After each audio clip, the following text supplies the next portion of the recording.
Hello, hi Ivona. So just to introduce myself to your followers, my name is Claire, and my background is in neuroscience. And I started a course 8 months ago to become a hypnotist and a hypnotherapist. And Ivona and I are doing the same course, and we help people feel better. And hypnosis is known to be a way that's very quick, like almost instant way of releasing stress.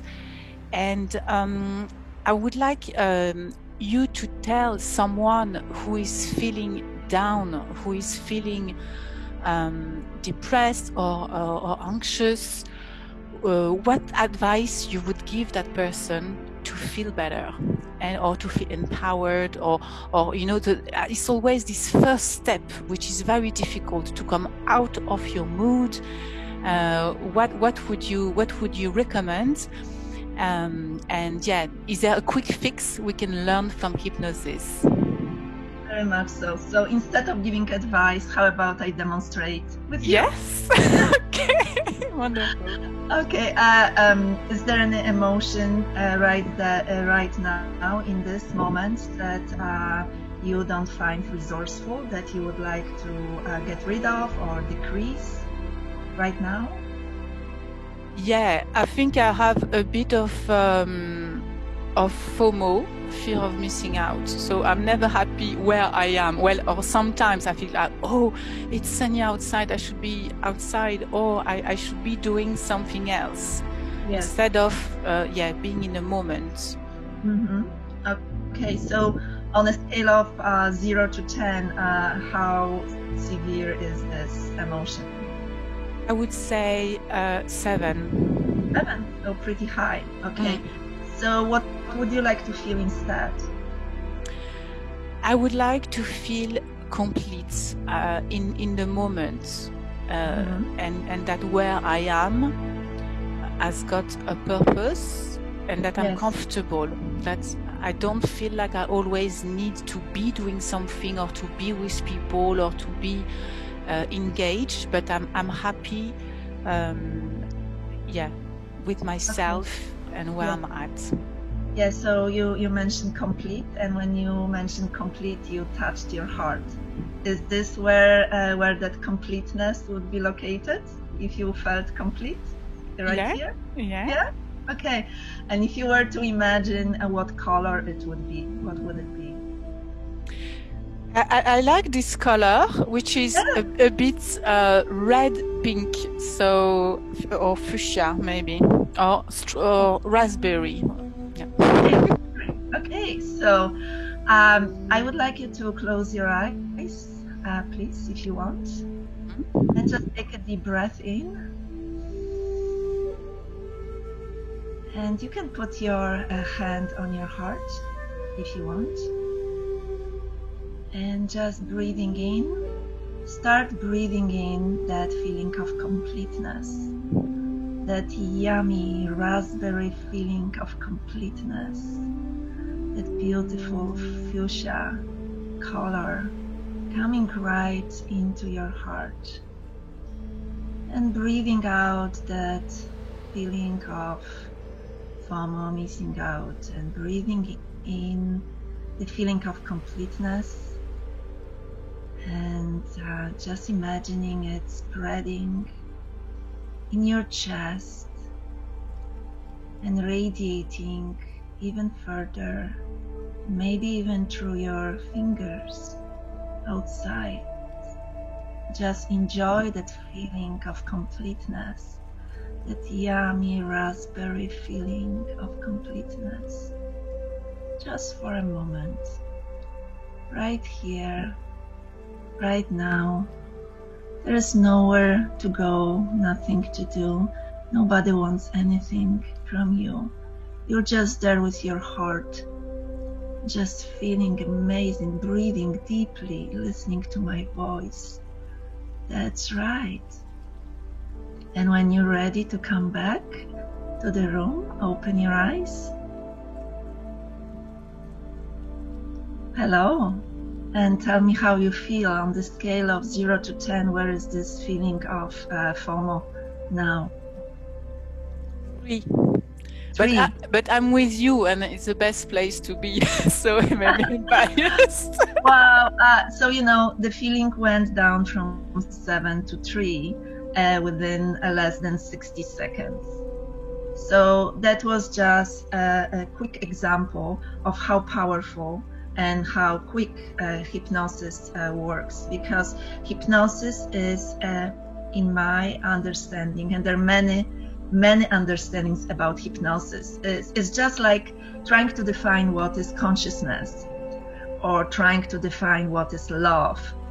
You ask so many people and you get so many answers, but to me hypnosis is a human condition where you are focusing your attention and you allow yourself to be suggestible. Is this focused attention and suggestibility that we all have. It's just that we do not consciously use it. So during the hypnosis, you have a certain goal in mind, whether to create a resourceful state like motivation, confidence, or to eliminate or reduce unresourceful state like anxiety, depression, fear, self-doubt, pain. So you direct those resources that you inherently have, which is focused attention and suggestibility, and you create the result. So in my understanding, it's not any special magical situation. It's a resource that you have.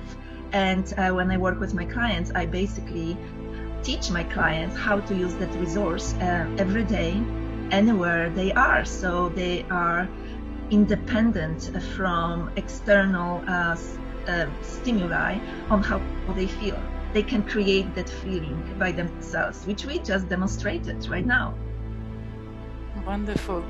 Is it something that you tell yourself, or is it something that you do? How, you know what I mean? Because we all have this internal dialogue where we say, oh, I should do this, I should do that. And me, sometimes it happens to me that I tell myself, oh, you should. And then I'm getting tired because there is this noise in my head where I always try to make myself do things. But I find hypnosis has got this very gentle and compassionate way. It's more about feeling rather than pushing yourself, intellectually to do things. Yeah. So let me ask you the question: when you are telling yourself all those things, you are suggesting to yourself certain things. Who is the hypnotist there? Yeah. And you've been doing this all your life. You have been doing this to yourself and other people, your parents, teachers, society has been doing this to you. So the difference in hypnosis is that we are now conscious about what we're doing. Because when you are accepting those suggestions, I'm not good enough or I'm not lovable, you do it unconsciously. So you are basically in a constant state of trance or hypnosis. What we do when we meet a client, we teach the client how to create a different trance, how to create a different hypnosis, how to access that resources that they have within, that they always had, so they serve them instead of impacting them negatively. So it's not something that I'm doing to you, it's something that I'm teaching you how to do yourself. That's why it's so quick, because you don't have to see me months and years. I want to teach you how to do those tools right away from the first session. Yeah, it's beautiful. I think to think, it was a big breakthrough, like to think that we always suggest ourselves every day, all the time, and the way we speak to ourselves is very important. Yes. About the should, about the just maybe the tone and the way we address ourselves is very important. Yes. The intention. Yeah. So I'd like to ask you, what was the day and month that you were born? I'm born on the 6th of September. Okay, so on the 6th of September, a beautiful fall day, all the colors outside, you know, all the smells of the fall. And here comes Claire. One just brand new life. How lovable are you on a scale of 1 to 10 on day 1? 10. How worthy are you on the scale of 1 to 10, day 1? 10. I'm pure. I'm pure. Okay. How whole and complete are you? 10. What the hell happened? What the hell happened? Life. Exactly. So this is the metaphor that I'm using. I'm teaching my clients that they're born as this beautiful jewel. 100% worthy, 100% lovable, 100% complete. Day 1, which you just confirmed. And you're getting equipped with the brain. That's a model of a brain. That brain is a tool to communicate with the external world. You know, you have to have a tool. But you are a diamond. The diamond has a brain. So from day 1, what happens? There are some suggestions that starts coming out from day 1, from the environment. Some of those suggestions are amazing. They will allow you to function in the society. But like in my case, for example, my parents, I was born in Poland and my parents survived Second World War. So hunger, hardship. And they never wasted food, which meant I had to clean up my plate. And that's very familiar to many people, which meant, you know, first course, a soup. Then I'm already full. But now there's a second course, you know, some potatoes, meat and veggie. Then there's a dessert and a compote. And I'm sitting there and have to, it's non-negotiable, have to eat it up. So this is happening on every meal or as long as I'm there, living there.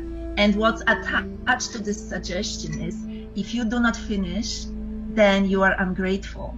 You are not a good person. So this is basically, for as long as I live there, suggestion, you might say hypnosis, 20, maybe 4,000.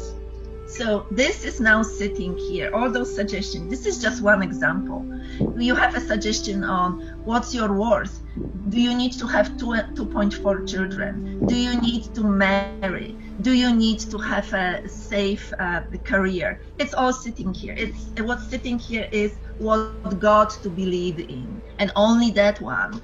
What political party you should subscribe to, and then this is locked within. At some point, this becomes your belief system, and in hypnotherapy we call it critical faculty of the mind. So now this is already set in here, and perhaps you gained some weight and you would like to lose the weight, and here comes a diet. So you try the diet, but what's inside is you have to finish the plate. And all the other, beliefs about food. For example, I'm talking about food because I know many people who struggle with food. So they become frustrated because they try diet after diet, but this doesn't go in with this belief system that they have. That the belief system is, maybe if you are a good girl, you get a cookie. If you are a bad girl, then you go to bed without supper. So then food becomes your identity. you identify your self-worth with food, which should be purely physiological function. You know, you eat when you're hungry, that's it. But we don't. We lose this connection with our hunger. So this is just an example, and we have so many of those. So during the hypnosis, what we're doing, we're just digging to find that diamond underneath. You know, we want to get to the diamond underneath, that pure you, that whole, complete, lovable you that you are. Just restore it, recover it, because in hypnosis, how I work with people, I don't see you as deficient, disordered, broken, defective. I see you as that original you, and everything, all the problem that you're coming with is just that noise, that like layer upon layer, and I don't need to know the content of that noise. I'm not interested.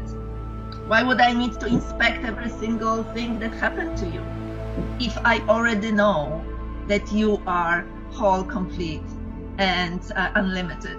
I already know. So that's why I'm not a therapist, like a psychotherapist that is digging in and trying to understand what went in, because I already know who you are. So I work with that unlimited you, just to generate that powerful energy, that vibration within you, and give you a suggestion that you can do whatever you want to do, because you have that power.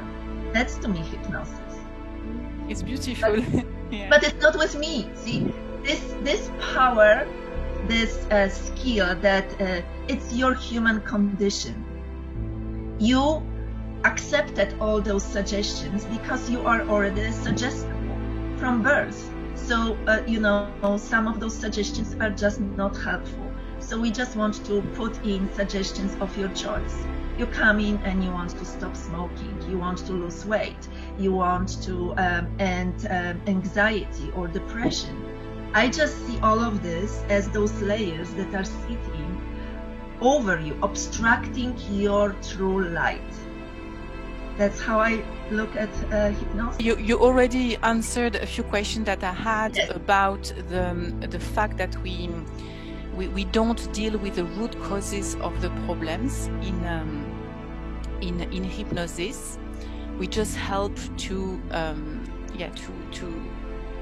make appear this pure diamond, as I said, and to remove the noise. Yeah. So I love. It's a very scientific thing. Yes, and noise, especially in neuroscience and. Well, why would I need to dwell into the root causes? Because something might have happened 20, 30 years ago. The memory had put so many layers on top of it that whatever happened is different, that we think about it. And besides, you know, keeping my client at the problem state is what causes the problem in the first place. Yeah. How I see emotion, and this is actually proven by the research, emotion is a vibration that lasts 90 seconds. It goes through your body, 90 seconds, then it's metabolized. So it will not stay within unless you take it on a rumination highway. Imagine the highway going in. So, you know, there is an emotion, something sparks this emotion, you know, fear, worry, and it goes through your body. You can stop it before it goes on this highway of, you know, catastrophizing, black and white thinking, and all of this. You can stop it, and this is what I teach my clients, to stop that emotion, whether it's anxiety, whether it's fear, whether it's self-doubt, and then instead of going this direction and thinking about it over and over and over again, take a detour. And the detour is self-hypnosis, during which you can generate any emotion, any vibration that you want. Yeah, it's beautiful. And sometimes I surprise myself how I can be in a certain mood and I feel stuck. And then something happened, maybe a friend calls me, and then I feel fantastic. And, from one instant to another, it can change dramatically. But yeah, I guess we exert ourselves. We learn how to get out of how to change our emotions. And I wanted to ask you what I'm still thinking about is where hypnosis is placed in the healing world. It is used in medicine, but it's not very well recognized yet. I know lots of healers use hypnosis, so it could be some kind of a spiritual form of healing, but it's also medical and it's also used in psychology. So it is in between different fields. It feels for me that it's very powerful and it sits well in all of these fields quite strongly, but it's as if it belongs to everywhere and nowhere, because it's still not very well recognized by modern medicine, or people are a little bit skeptical about doing hypnosis, or they have prejudice, I guess. Yes. So yeah, that's two questions. Where do you see it in the therapy world? We don't need, maybe you don't need to label it, but do you think it's going to change in the future? Is it going to be more recognized? Is it better? Is it because we don't have now we do, but maybe it's a little bit early, so we don't have degrees or not enough?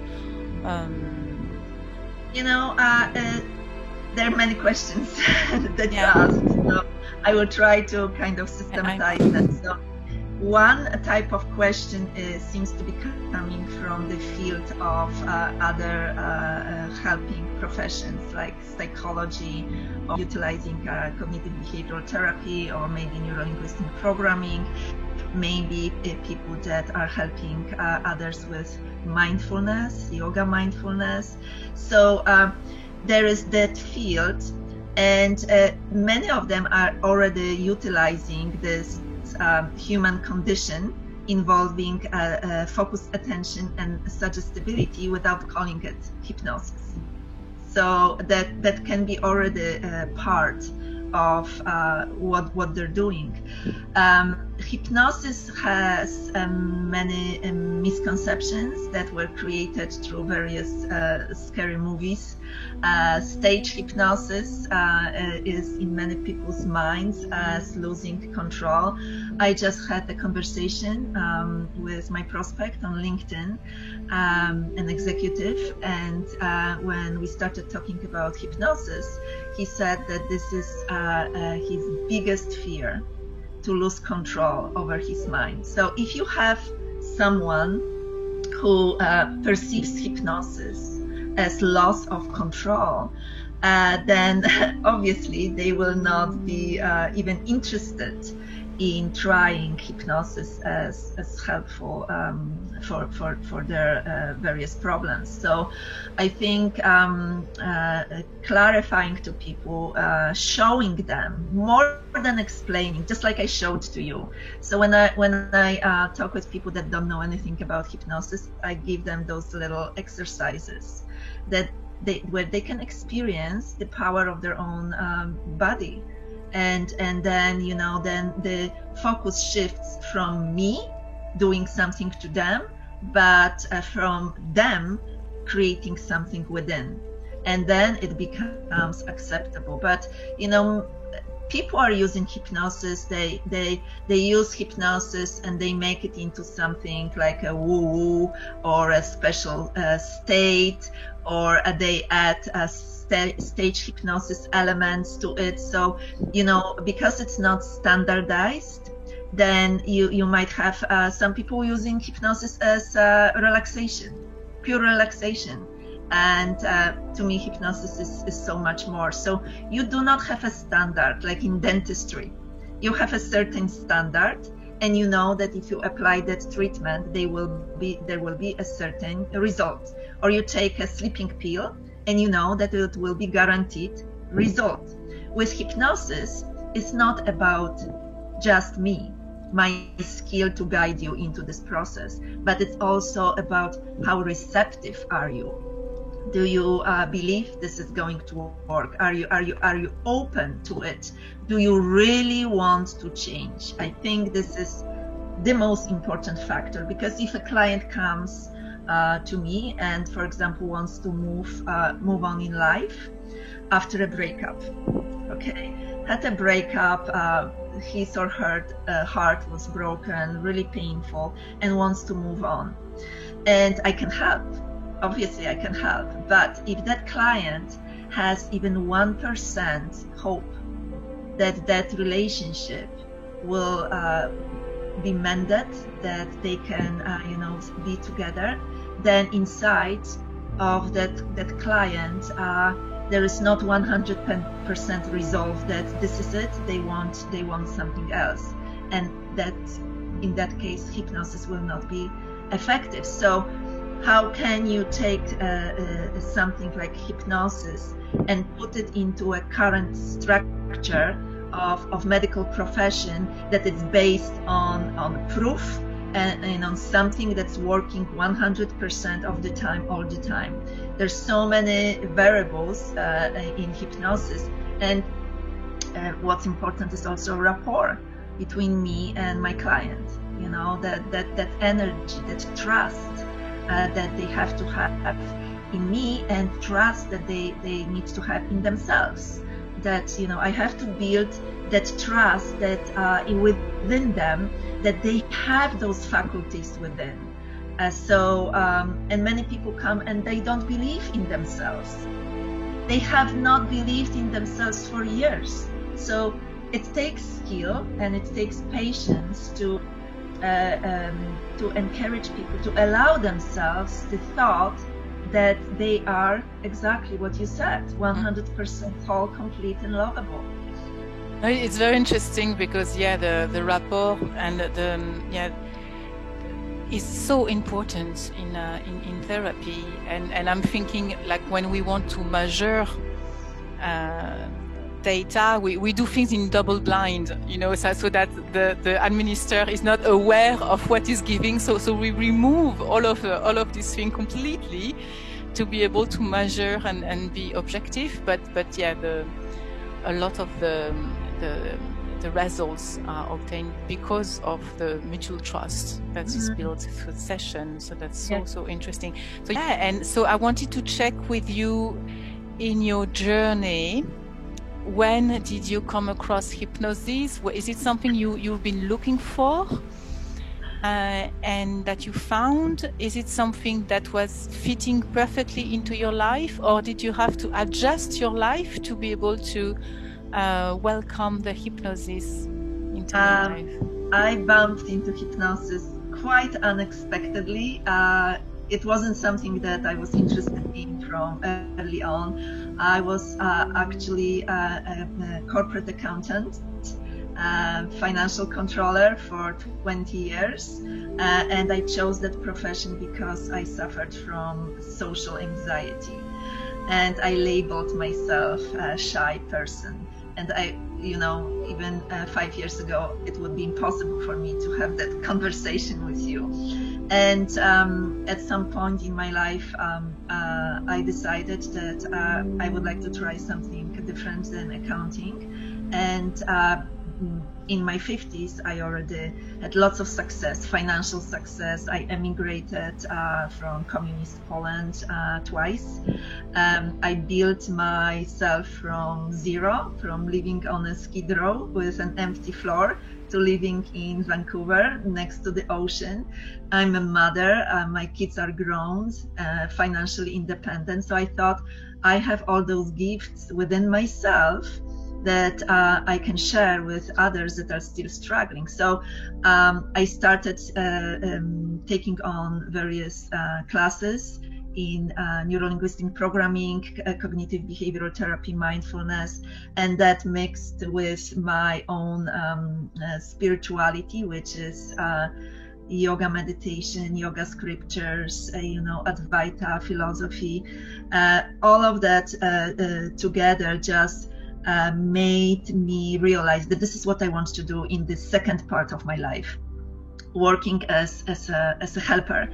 And I was not quite certain which direction to go. And in a school, Academy of Modern Applied Psychology, I asked my friend to conduct a hypnotic session with me because I wanted to know what to do next.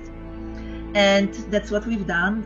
It was in July 2019, and we went into the trance, and I saw several things, several options, directions that I can go very clearly. And 2 days after, an idea came to my mind to create a global movement, Butterfly 11, and I did. And that was because of hypnosis, because one of the critically important components of hypnosis is imagination. And Einstein said imagination is more important than knowledge. We are so stuck on proof. Our whole society believes only in that is proven. But if that was the case in the past, would we have an airplane? Somebody, at some point in time, had to imagine a flying machine that it's heavier than the earth. If they were only working with the proof, we would never have a jumbo jet today.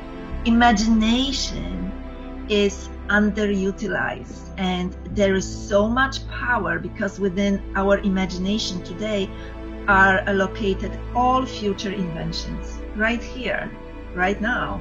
So if we have access to that, we can create anything, and more than anything, we can create a beautiful life for ourselves without anxiety, without depression. We can create that. So that's what I experienced, and then I just fell in love with hypnosis. I started taking hypnosis sessions left and right, and fixing various malfunctions within me, including social anxiety, which was severe, and that is gone. So I filtered hypnosis through my own life experience, and had various phobias that I also dealt with, and I just fell in love. And since then, my full focus is on hypnosis. Wow, it's beautiful how you wanted clarity to know where you should go. Yeah. So you go to hypnosis just to know what's for you, and then you fall in love with the technique. Yeah, so many of my clients come because they're stuck in life. They don't know which direction to go. They lack confidence, and when we're working together, they can gain that confidence. They can gain the clarity. They gain courage. That if they go any direction, they can always change. It's not fixed for life. They have so many options. They go back to the unlimited. They go back to the jewel. And this is what puts a big smile on their faces. It put a smile on my face. And that's my default mode, morning till evening, while I used to suffer from depression for many years. So right now, no more. No, yeah, and thank you for stressing the power of imagination, and that everything starts from imagination. And in hypnosis, we work mainly with the power of the mind to visualize. Ooh, it's interesting. And also, I wanted to know what was your best ever experience that you had in a therapy session, with you being the hypnotist, and the most spectacular change that you got, or the most rewarding. I'm very curious, because we can deal with so many different things. There's so many, being able to help a person to free themselves from trauma, is probably the most rewarding, and I don't need to know what that trauma is. We don't need to go back and re-experience this and dwell on this and re-injure our heart over and over and over again. When we go into a trance, I create a safe space for that client to let go of all those accumulated emotions that they have in their body. And sometimes this letting go just moves this client body all over. It almost looks like an exorcism. And I think that's what exorcism was in the past, to allow, and they call this demons, right? But it's not demons. It's all the pain that the person has accumulated and did not give himself permission to let go. And during the session, he gets finally the permission to let go, and we stay there for as long as this is all gone, and then it creates a space for something new. That it's the most rewarding. So yeah, maybe for people who are looking at this video, we can explain a little bit about what we call ideomotor movement in hypnosis. Mm-hmm. So when we are in trance, we may have involuntary movements. Yes. Can you explain a little bit about this? Yes. So we use the metaphor of conscious mind and unconscious mind. And obviously there is no divide inside of our brain between those, but this is how we explain to our clients that there is a conscious mind, the mind that where you make a decision, I'm going to go on a diet starting Monday. And then you have an unconscious mind that is probably 95% of your functioning. So conscious mind probably processes about 7 bits of information per second. You're listening to my voice, you're looking at my face, you are aware that you are sitting in a chair. If you count, probably 7. But your unconscious mind, it processes millions of bits of information per second, because it's operating your circulatory system, your breathing, your digestive system. It houses all your memories. Every word that you read in the past, everything that you learned is stored there in your unconscious mind. But sometimes we don't have easy access to this. So how we communicate consciously is through words, but we know that in our human communication, majority is nonverbal, right? So it's how our body communicates. So this is what we utilize during trance to communicate with the unconscious mind. So first, I work with your conscious mind. I ask you questions. I try to understand what is your belief system, and to knock this like if you imagine a table with different, with 4 legs, or even in this case more. We're knocking the belief one after another. This is working in a conscious mind, and then we go into a trance. And once we go into a trance, which is simply a deep state of focus on your internal experience, and then I stop communicating with you and start communicating with your subconscious, unconscious mind, and through body movement. And that could be, I do not tell you what will move. It might be a hand moving, fingers moving. It can be, your eyelids twitching. It can be breathing deeper, and can be shifts in your movements. Your body talks and talks all the time, and we know, and there is a whole science of the body movement that is being employed in the corporate environment, in business, because that is telling us the truth. The words might be coming different than our body. So ideomotor movements is simply a body movement that is communicating messages from our unconscious mind, where those programs are located that we want to change, that are not useful. They might be useful to us in the past. For example, when you were 14, you wanted to belong to a group so badly. It's so important, and it's even part of our survival mechanism. Thousands of years ago, if we didn't belong, if we were excluded out of the tribe, we would starve. So it's so important to belong. So your friend smoked. So you started smoking. It was positive intention to belong to a group. So what your body, what your mind, beautiful mind did, it automated that behavior, just like automates your speaking, your walking, your driving, it automates, it finds that this is very important. So it's without you consciously reminding yourself that you're going to smoke, 20, 30 cigarettes per day. It just automates it and puts it somewhere there. There is a part of you that is running, as if there was a part of you that is running it. So now it's just like you have two parts. One part thinks, I would like to, ditch this habit. It's not useful for me. It's not healthy. And the other part that is so powerful, that has this positive intention of belonging, is still operating.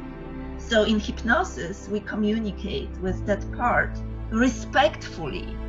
So again, I do not believe in sabotage. I do not believe in any part of us being defective, deficient, disordered. It always has a positive intention, but it's not useful for us when we are 30. Maybe it was useful when we were 14, but not anymore. So what we need to do, we have to communicate with that part and find out other job for that part, because that part has been doing its job beautifully. Imagine 20, 30 times per day without reminding it, operating the smoking program. Imagine if it was doing this 20, 30 times per day of calling a client. How monumental shift it would create in your success, financial success, personal success. So we can give that part a new job, and we do it through communicating. We ask our unconscious mind to assign a movement. Let's say it's this movement, not conscious movement, unconscious movement. And when that part is ready to make this change, we'd like that part to communicate, and then we wait. And it's true that in the Western world, we know very well about body language because it's used in a corporate world. But as soon as we talk about trance and involuntary movement, people are completely alarmed because it feels a bit foreign. But in the end, it's exactly the same thing.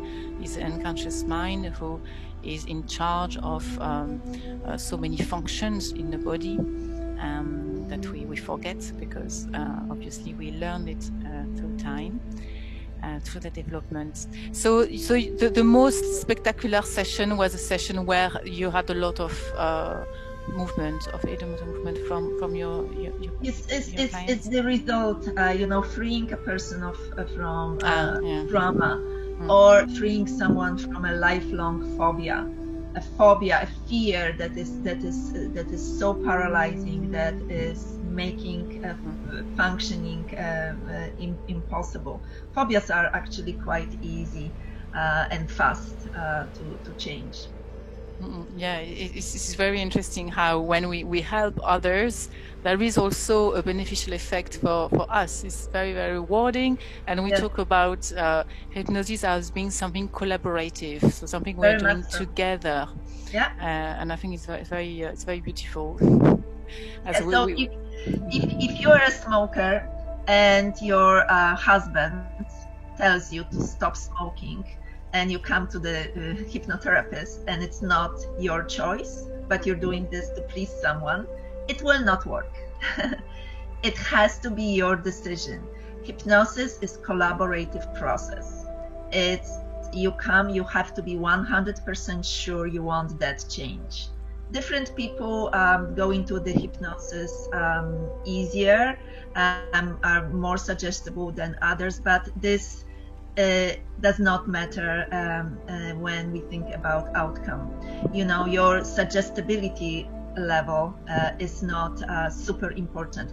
What's important is your decision to change and your ability to follow instructions. If you follow instructions, you can go into hypnosis. Hypnosis is not a state of eyelids. You can hypnotize someone with eyes wide open.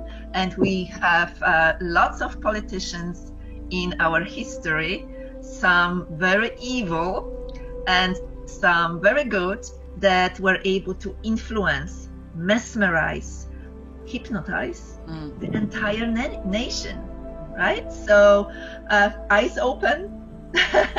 Yeah, or even I want to say rock stars or performers as well. The way they move, the way they are, the charisma that they have, really influences us.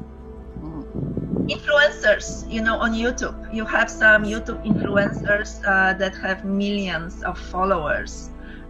Isn't it hypnotic? You know, those followers are basically emulating what the influencer is suggesting. You have powerful suggestion.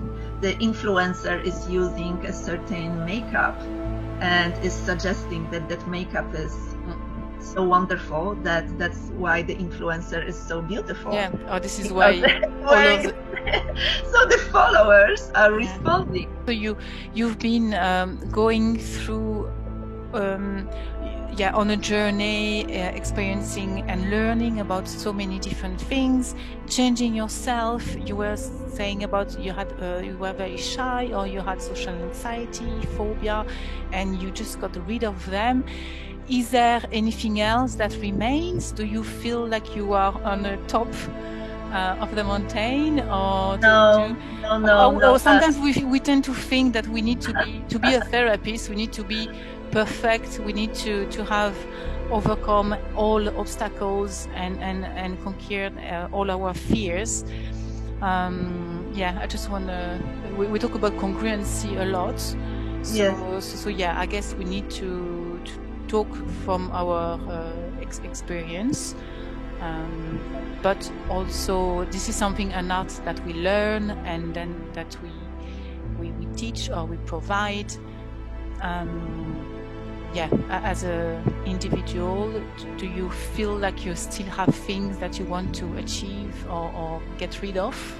Yes, I will always be learning about hypnosis. Because of the human mind is so beautiful and so intricate, but I think that you can help a person even if you do not have that vast knowledge, as long as you see that person that is sitting in front of you as 100% whole, complete, worthy and lovable, and you know beyond a shadow of a doubt that that is the truth, and everything else is just a noise. And if you have a way to convey to that person that they are unlimited, whether you're using this technique or hypnosis or something else, as long as you don't make that person dependent. You know, we know of some gurus who have followings and they have all the answers, or people that are, using some external resources, maybe some angels out there.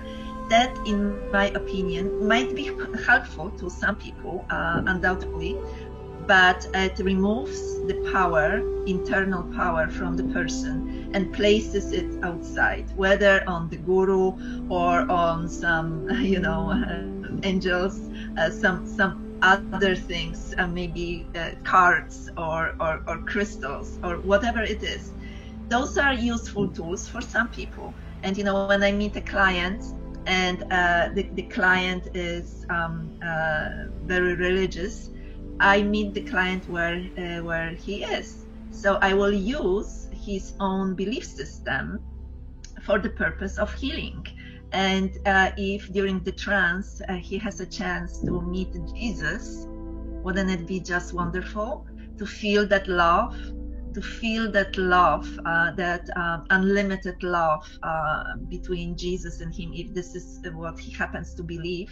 So, it's not what I believe that matters. It's every individual client. And perhaps that's why hypnosis did not spread so widely, because, every client is different. You can't just apply one method, one way across the whole population. It's all about, connection, rapport, understanding, meeting the client where he is, trust. So that takes some time. But once this is established, change happens very quickly. Yeah. We say that each session is unique because we adjust as well to the clients, and this is what makes it beautiful. So lots of interesting things. I was thinking about what we said about the influencers, like all of the TikTok and the YouTube, and I think it's beautiful that every single person can have a voice or can become an influencer. Obviously we need to select to know what we need, what kind of influence we need, but I'm very curious to see what's going to happen in the future, in 10 years time, when you have this teenager. They are like 14 years old, and they are amazing speakers, and they can encourage and support others, and build a connection through internet, and just so that they don't feel alone or isolated with their problem, but they can relate with others. So yeah, this is beautiful. Why when we were talking earlier about hypnosis, we discussed, and you mentioned how, because there is stage hypnosis, so it is also an art, a performing art, to entertain. So it's got different aspects, and because there is this entertaining part, and also because a lot of people are insecure, they're afraid to lose control or to give control to someone, they obviously need to trust that person. So some people are a bit reluctant to go into hypnosis. And so how would you tackle the problem to be able to make them feel, or how? Well, I know you, I trust you 100%, but how can I trust you? The best way is to come to the Facebook group Butterfly 11 Tribe. This is a global movement that me and my partner Dennis from Normandy, France, created, and it has 1,500 people, and it has lots and lots of reviews. We've run over 170 online transformative interactive events to that group, and we have lots of people commenting on those events. And every Sunday at 9 a.m. PST, for this 20 months that we've been running that group, we have a special event called Heart Circle. And this is an event that people come and they are being listened to, as every word that comes from their mouth was the last word of their life. Listened fully, accepted completely and unconditionally. And that has an amazing healing power. It's free, it's open to all. So you can come, you can share what's in your heart, and nobody is judging, nobody is reviewing what you have to say. You just share, and then you are being embraced by other people that just listen to it. And that is modeled on Native American listening circles or talking circles, where the members of the tribe got together, and then everybody was equally important, because we identified in our movement then the most important need of every human being is to be accepted unconditionally and wholly, 100%, and we're not. And that's why we come to social media and we try to find that space, but everybody is talking, nobody is listening. So we on purpose created that venue where there is only listening and you talk and you matter. So you can come, you can experience that, and then you can make a decision whether you want to work on your problem on a one-on-one basis with me. Perfect. It's a beautiful way to be able to connect and to feel, to see whether we can work together in the future. And yeah, it's beautiful, all of these circles, and especially post-pandemic. I think people realize how much they need this connection with each other, and with internet we can connect. So I'm in London, you're in Vancouver, and we're having a close relationship. It's beautiful. So yeah, across the world we can connect, and you have, I guess, moderators who address questions and can regulate the circle. Oh, wonderful. Thank you so much. So a final word is, many people are suffering from anxiety nowadays, and whether it's a social anxiety or general anxiety or any type of phobia or fear, we went through a very difficult period in our life, this pandemic, that we didn't have any point of reference, and it impacted all of us. So hypnosis is a beautiful modality. It provides tools on how to deal with anxiety, how to stop the emotion of anxiety where it arises, and how to reroute it into a different type of emotion. So if you suffer from anxiety, I encourage you to explore hypnosis and anxiety. In hypnosis, we would treat anxiety as any other habit. We would communicate with your unconscious mind of why this exists, what its positive intention has been, and then negotiate a different type of responses to the external environment. And that is very liberating to anyone who suffers from anxiety. Thank you very much. It's beautiful.